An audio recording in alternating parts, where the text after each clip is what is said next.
All right, everybody. Good morning. It is game day. Hope you guys are doing well. We're about an hour away from kickoff in Carolina, and we do have a couple of last minute game notes I want to go over. Nothing too huge, but a few noteworthy things to go over here.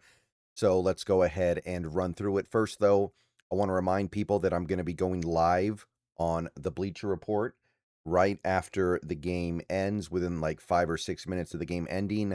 I'm going to be live over there.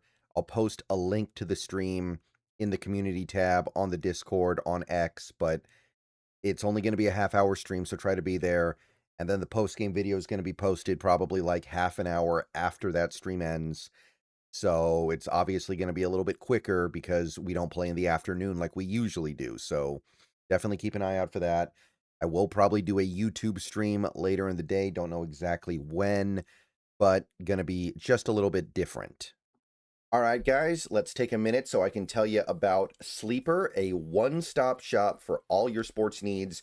You can celebrate and chat on sports games in real time with other users. You can get the fastest scores, blazing fast sports news and sports alerts right at your fingertips. And of course, you can use Sleeper to play in fantasy leagues and win real money on picks contests. This is the way sports were meant to be enjoyed together. So download Sleeper today. Use promo code SBN to get up to a $100 match on your first deposit. And you can pair that with another promo they have right now where you can get a $20 entry free with no deposit required. So get both of those things going. Terms and conditions apply. See Sleeper's terms of use for details. Currently operational in over 25 states and growing. So check out Sleeper today. Get to it and go have some fun with sports this year. Okay, so let's start with the Seahawks side of things. Again, nothing really too big here. We already know that Cross is out. We already know that Kobe Bryant's out. So basically, we just have the same practice squad elevations as last week.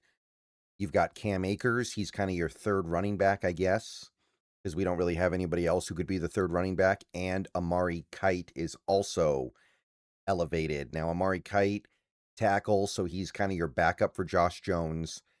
That tackle spot continues to be kind of dodgy for the Seahawks with no Charles Cross. You have Josh Jones, and then you have Amari Kight.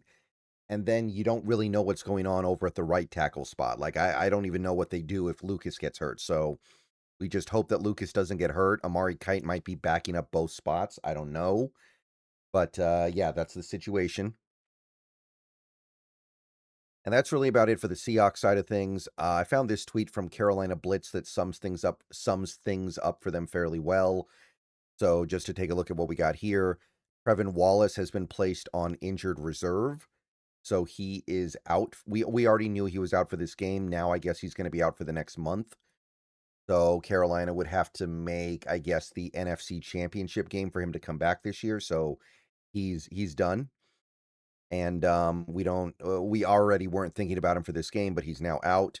They did activate a linebacker, and it's Isaiah Simmons. They activated to the active roster from the practice squad. Isaiah Simmons, former top 10 pick of the, I believe, Cardinals. So we're intimately familiar with him. And in fairness, he has been a little bit of a pain in recent times for Seattle. I believe he had a pick of Russell Wilson in overtime back in 2021. No, wait, it was 2020 that ended up winning Arizona the game.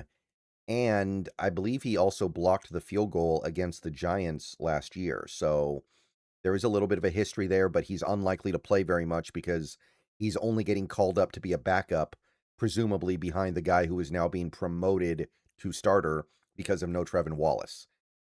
We already knew that Wharton was out, so we don't have to think about that.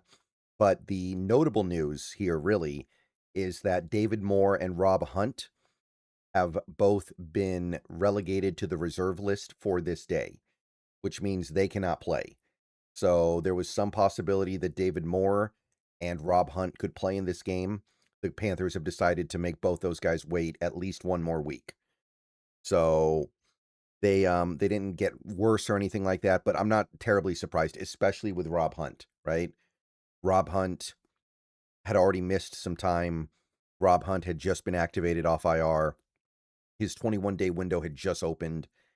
Made no sense to bring him back in a game like this, right? You didn't need to activate Rob Hunt for this game when you are a week away from playing for the division title, and you've also got the playoffs hopefully afterwards, and you know this game is relatively low stakes. So no Rob Hunt at guard and no David Moore at wide receiver. Not that he plays that much for them anyway, but who knows, right?